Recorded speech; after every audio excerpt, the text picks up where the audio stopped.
Ryan, thank you so much for clicking on this video. It really does mean the world to me. And we have something very exciting today. Today we're going to be interviewing Ryan Kruger, the director of the cult classic film Fried Barry.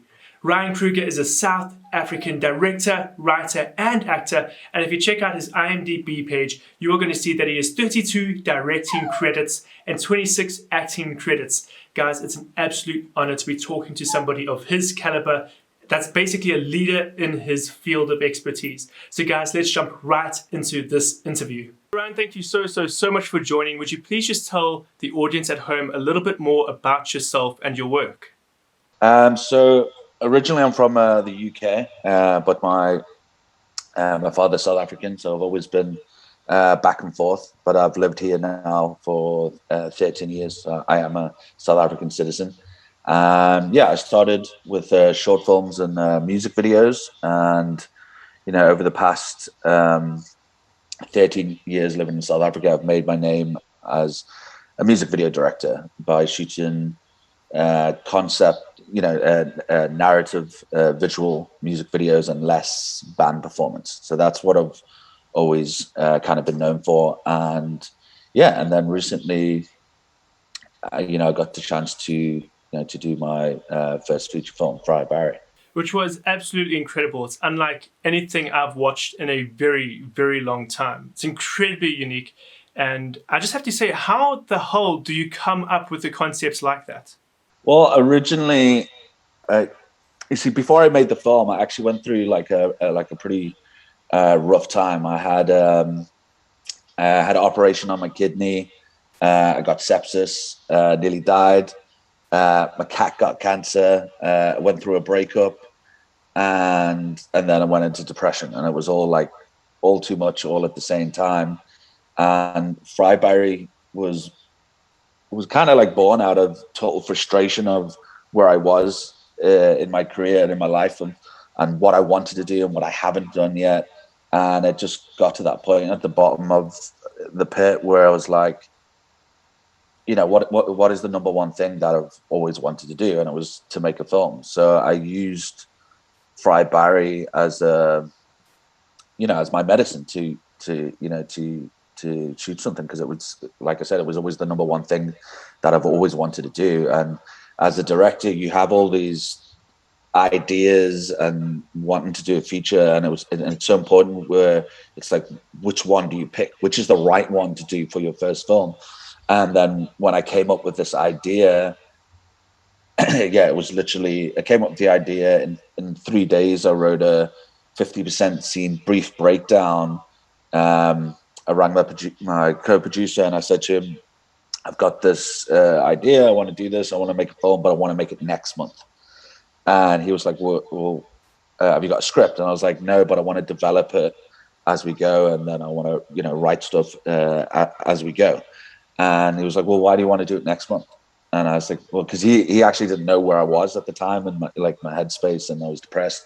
And I was like, because if we don't do it next month, it's never going to happen, and it's just going to get pushed back and postponed. So I needed something super creative to do, which definitely was Fried Barry, and also to not have anything set in concrete, so I could be more creative. But when I got the idea, I knew straight away I haven't seen this film before, and it had that very unique story to it.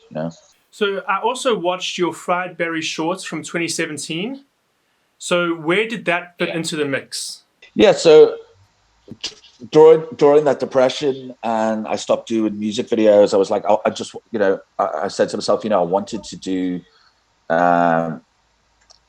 where I don't have restrictions, where I can just do creative stuff, where there's no record label, there's no other studio saying you can't do this, you can't do that. So I started a project which is still going on now. It's literally 5 years, and it just happened to be that Fried Barry was the short experimental was the first one in the collection, and I never thought of developing it into a feature film or anything like that. It was just did really well, and it was a successful film overseas. And then eventually when we started shooting, eventually when Fried Barry came out overseas, it's just done. I knew the market that I was making the film for, so I knew it would do well.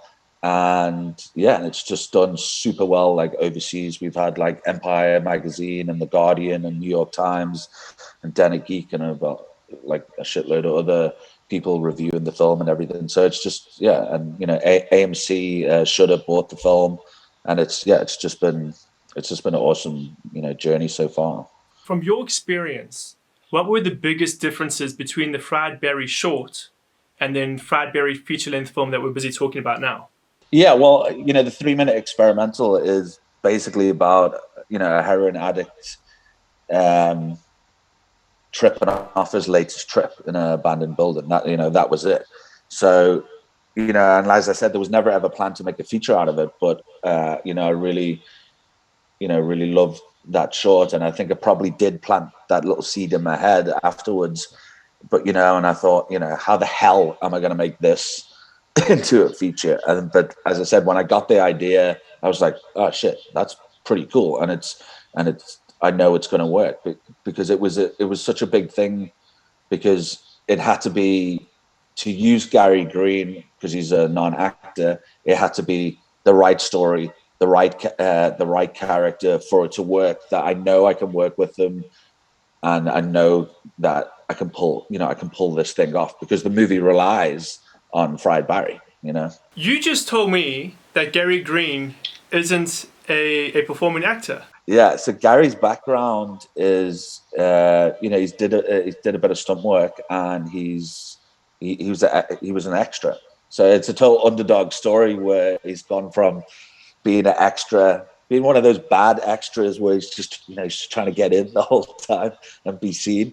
And I've worked with Gary for about 11 years, and I put him in like music videos and small parts and stuff like that because I love his face. He's just got this very unique, interesting face, and I love characters.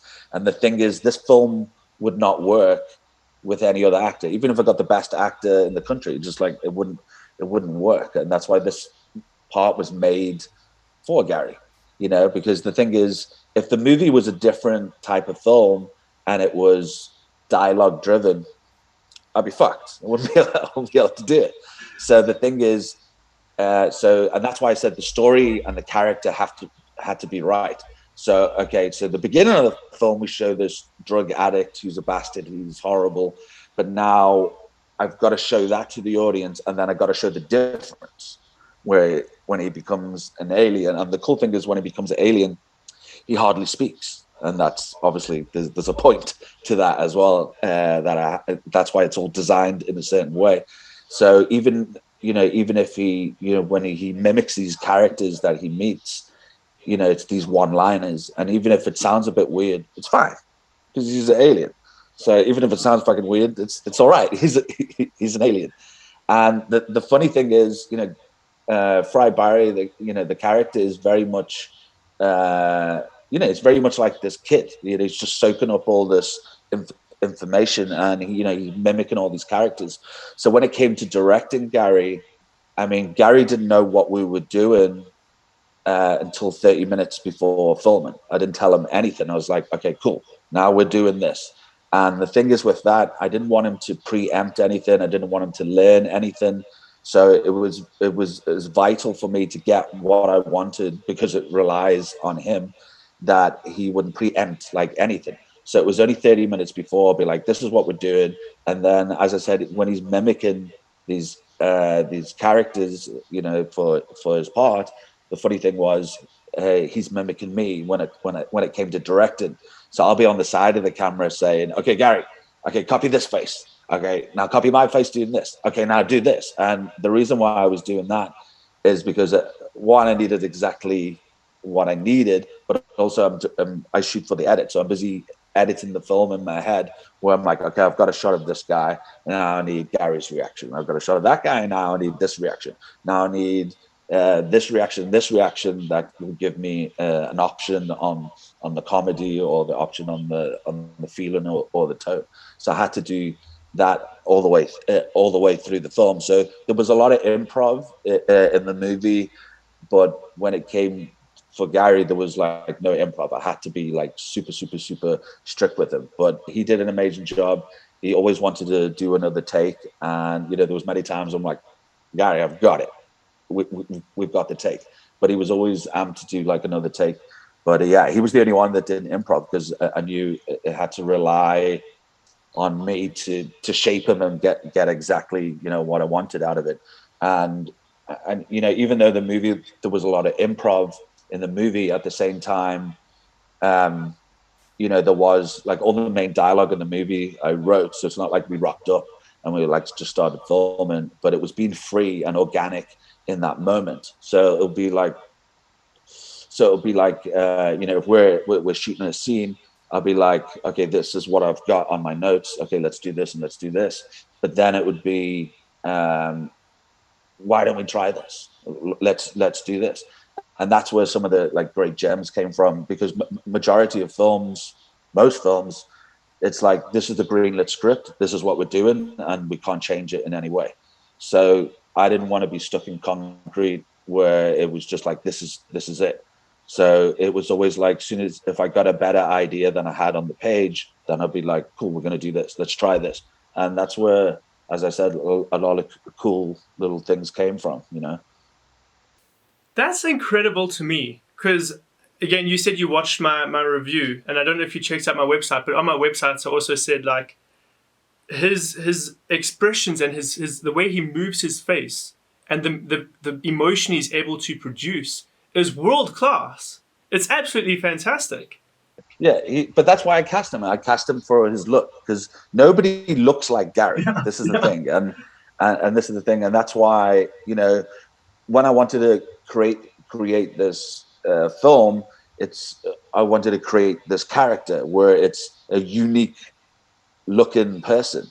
So his denim jacket and jeans is like his Superman outfit. And he's got that face, so nobody's going to come up to Gary and go, "Are you John Smith?" Like nobody, everyone's going to go, "That's definitely fucking Friar Barry. That's definitely the guy." So that was the thing. So there was a lot of depth and thought, that went into this movie to, like the movie's an experience. That's the biggest thing. I mean, the story is easy. That's the thing with this film. The story is about a heroin addict that gets abducted by aliens, spat back out, and takes his body on a joyride through Cape Town. But at the same time, it's about the experience, and it's like a road movie without a car, but Barry's the car, and that's what the whole film is. We're going on this journey with Barry. We're going on this journey as Barry, and it's based on the whole experience. But at the same time, there's a lot of depth in the movie where it shows how crazy like society is and how dark humanity is, and it's not the alien that's crazy, it's us. It's us that we're the actually crazy ones. I mean, I love people watching. Like when I used to work in Liverpool back in the day, I'd get on the train and I'd watch all these people, and it's all these different stories. So it's very much the movie is very much an experience, but at the same time, the heart of the movie is his wife. She brings him back every now and then, and it's there is that character development, and especially with his wife, she is the heart of of the movie. So you keep describing this movie as an experience, which it really truly is. But what was your favorite experience on set? What was your favorite scene to film? It was probably the inside the alien ship, the abduction scene at the beginning, and apart from that, probably the hospital breakout scene. That was a lot of fun to shoot. But everybody did amazing in this film. Like the crew and the cast, everybody was just like, we had such. It was like it's making a film with your friends. It was like we had so much fun. I think if people watch this film, I'm pretty sure they can go, "Oh, they had a lot of fun making this film." Like definitely, So yeah, it was a lot of fun. You can definitely see that. Like you can see that everyone's having fun, and even though the subject matter is dark, there's an element of joy that you can see within the making of the product. Everything looks like there wasn't any arguing on set. Like you can just tell people got along. You can always see that on set, which is always great and fun. One thing about the movie that really stood out to me was that it's almost very open ended. Like we get the ending and it's like boom, Barry, what? End credits. But at the end of the day, I want to know, what was the message you were trying to say? Well, well, going from the end scene, obviously I wanted to leave it open where, is it the alien Barry back? Is it the is it the drug addict that is back? Has he learned his lesson through going through all that shit? Because at the same time, he's taking his body on a joyride, and if I was the drug addict Barry, I'll be like, oh, I'm so sorry. I'm going to be a better guy. I'm going to be a better guy. But I think I don't think there's any major message through the movie. I mean, the movie's fucking crazy. You can't look into it too much. It's a genre mashing, film. We see that, we have the horror element, we have the sci-fi element, we have the dark comedy humor. I mean, there's a shitload of comedy in Fried Barry, and it's just a fun, it's just a fun movie that I enjoy and go into it open-minded because, when I was writing this film, I try to make it unpredictable as possible, where it's like when I watch a movie, I like normally pause and go, okay, this is probably going to happen or this is probably going to happen. And it's always a majority of the time, it's either one or the other. So I really wanted to steer away from that and be like that. You do not know what's going to happen next, and it's just like it's just a joyride, but at the same time with the character, and it's also just to show how crazy we are as human beings. Like, we're crazy, we do stupid stuff, you know what I mean? And that's why, as an onlooker, if there was an alien that come down, I'm pretty sure they would be like, wow, these people are crazy. And it depends where he also goes. It also depends on the area. Like, the movie could have been a whole different story if it was like a 9 to 5 guy in a nice area. The movie would have been a different movie. So it's a really just a crazy roller coaster ride where when I thought of this idea and I knew it was unique. The thing is, I knew it was the right film to make because of the audience, but at the same time, it's one of those films, you either love it or you hate it. You either get it or you don't. But no matter what happens, you are going to remember it and you are going to talk about it, even if you don't like it. And that's what's important.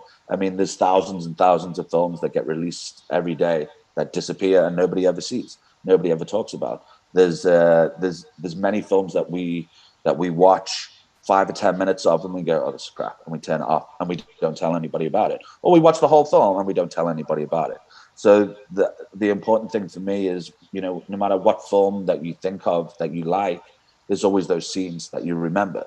And that was the case for Fried Barry, is to have this crazy film and have all these moments that even if you don't like it, you're going to talk about it and remember. And when they're telling somebody else, they'll be going, okay, tell me a bit more. This actually sounds like my type of film, So it's just crazy. But on top of all that, the great thing about it, not just for overseas, that it's a unique concept and it's done very well, very, very well overseas, but it's for South Africa. It's, right now in South African cinema, there's this new wave of genre films, but even on top of that, like, Fried Barry is definitely the first of its kind to come out of South Africa, and that's great and awesome to know. And we need to make these different type of films so we can make more of these films, and that it can be successful, doing these type of films instead of the same films that we always constantly make in this country.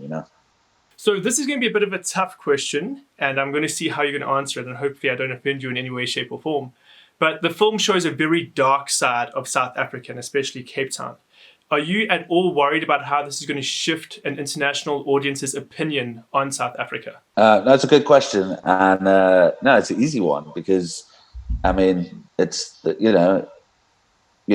South Africa is, and especially Cape Town, is one of the biggest places in the world for international commercials. That's why the people come shoot here, because we it's such a beautiful place to shoot, and we have locations that look like this, that look like that, and look like all these different beautiful places. And yeah, it's South Africa has always been showing on film in such a beautiful landscapes and everything that we have. So that's been going for like years in cinema. So for me, I wanted to show the darker side of Cape Town that we never see on movies in South Africa. We always see the pretty stuff and the good stuff. And so, yeah, I just wanted to show a darker side of Cape Town that we haven't seen before. But at the same time, with it just happens to be that the aliens pick up this drug addict in this bad area. But at the same time, this film could have been anywhere in the world, like any city in the world. You've got your good areas and you've got your bad areas. That's like any country in the whole world.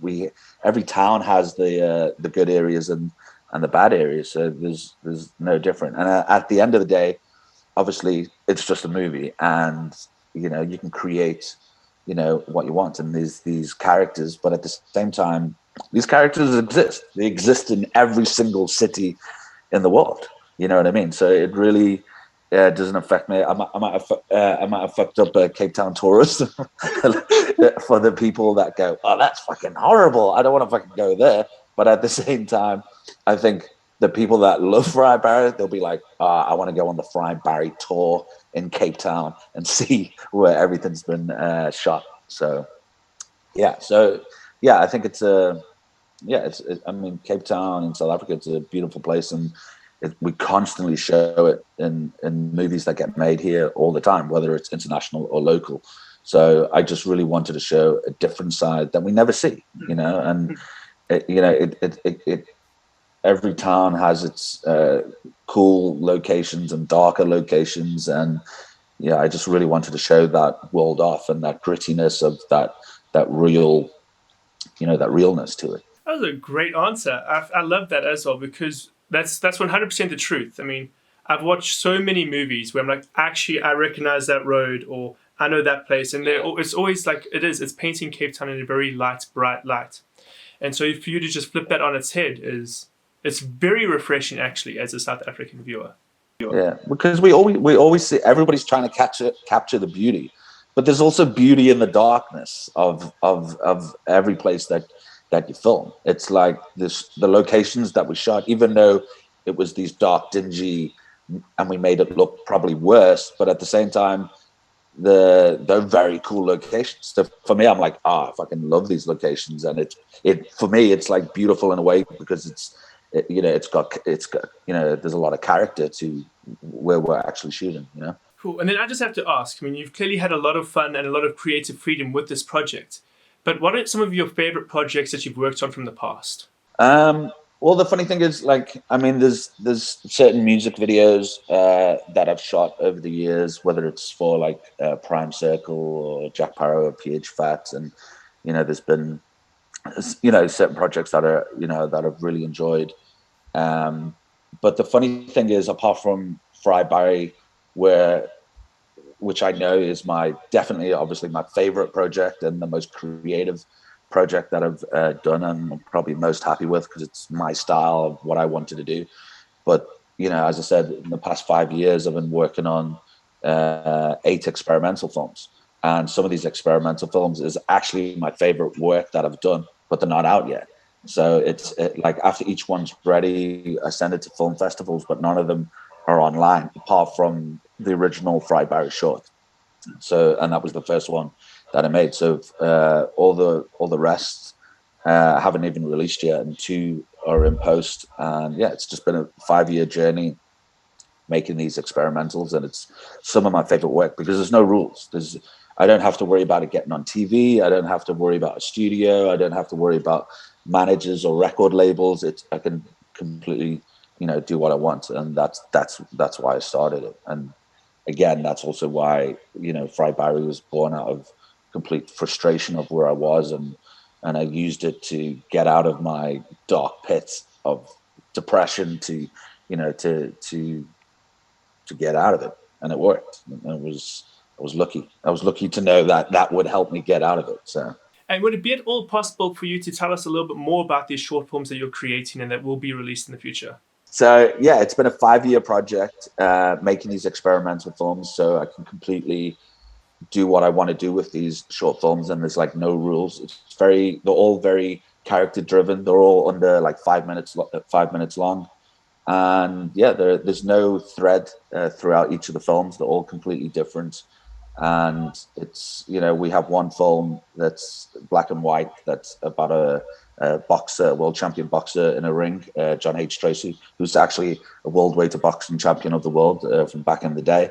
Then there's like hashtag Meow 2, where it's this like weird cat world, and yeah, they're all very different, all very creative. I can't actually say too much about it because I've got 2 more in post, and then by the time that's finished and done, then I'm either gonna have an exhibition and screen all 8 of them, and then see if I can release either one a month or release them as a collection. But I have to wait until each of the films are completely done, which should be hopefully this year. Well, Ryan, thank you so much for participating in this interview. I really, really do appreciate it. And I can guarantee that my viewers will as well. Please, can you just let us know quickly, is there any way that we can follow you and keep up to date with you and your future works?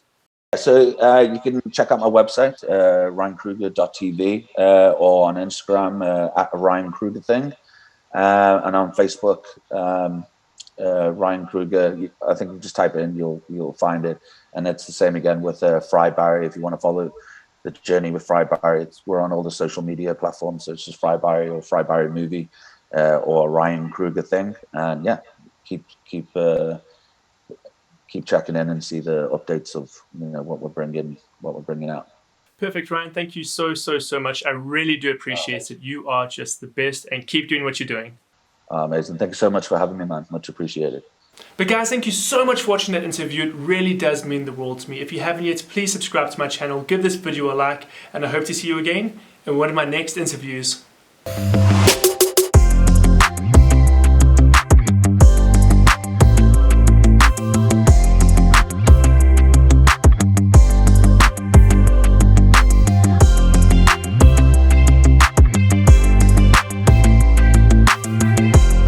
Oh, fuck it, I'll start again.